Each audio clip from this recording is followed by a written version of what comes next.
అది పెద్ద hot topic అప్పుడు. ఇట్లా వీక్నెస్ బ్యాగ్ చూడండి ప్రమాదం జరిగింది, నడుస్తారో వాళ్ళ కెరీర్ ఏమవుతుందో తెలియని పరిస్థితి. మీరు రన్నింగ్ టైంలో షార్ట్ చేయటం ఏంటి సార్ అసలు? ఎంతో బలంగా ఉన్నా సరే ఇబ్బంది సార్, అది అలాంటి రిస్క్ షాట్ చేయమాకండి అన్న అని మందు మత్తులో కొంచెం ఎమోషనల్గా మాట్లాడేసా. మనసులో ఉన్న అభిప్రాయం చెప్పేసాం, ఫ్యాన్స్గా రైట్ ఉంటుంది. అసలుకి ఆయన నా చేయి సెకండ్ ఇచ్చున్నారు, మీరు చెప్పిందంతా విన్నారు. సెకండ్ ఇచ్చిన తర్వాత చెప్పడం మొదలెట్టేసా. సేపు నిమిషంలో అయిపోయింది అది. చెప్తే ఆయన చెయ్య ఇట్లా ఆయన ఫీల్ అవుతున్న విషయం నాకు తెలిసిపోయింది. నా మాటగా ఆయన ఎమోషన్ అయ్యారని తెలిసి, స్పీడే కదండి నన్ను ఇంత వాళ్ళు చేస్తున్నాను ఆయన. అయ్యారుగా సార్ అన్న, వదిలిపెట్టలే ఆయన్ని.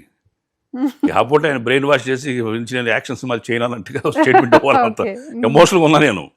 అయ్యారుగా సార్, ఇంకేం చేయాలా, చిరంజీవి గారు ఏదైనా చేస్తాడు, చిరంజీవి ఏదైనా చేస్తాడని యూనివర్స్ నమ్ముతుందండి, మీరు మాత్రం చేయమండి సార్ అని చెప్పనేసరికి ఆయన, మీరు చెప్పింది కరెక్ట్, యాక్సిడెంట్ అంటే చెప్పి జరిగేది కాదు సార్, చెప్పకుండా జరిగేది యాక్సిడెంట్ అని స్టేట్మెంట్ ఇచ్చారు. మీరు ఇలా మాట్లాడుతుంటే పక్కన ఉన్న వాళ్ళు మాత్రం ఇలా షాక్ అయి చూస్తున్నారు. మేము ఎమోషన్ ఉన్నా, ఆయనకి అప్పుడు చదివిన కాడి నుంచి కూడా భయం, ఒకవేళ హ్యాండ్ జారిపోతే చెప్పలేం అని చెప్పలేం కదా, యాక్సిడెంట్ మనం చెప్పలేము అని ఆ ఎమోషన్ అంతా కక్కేసాం.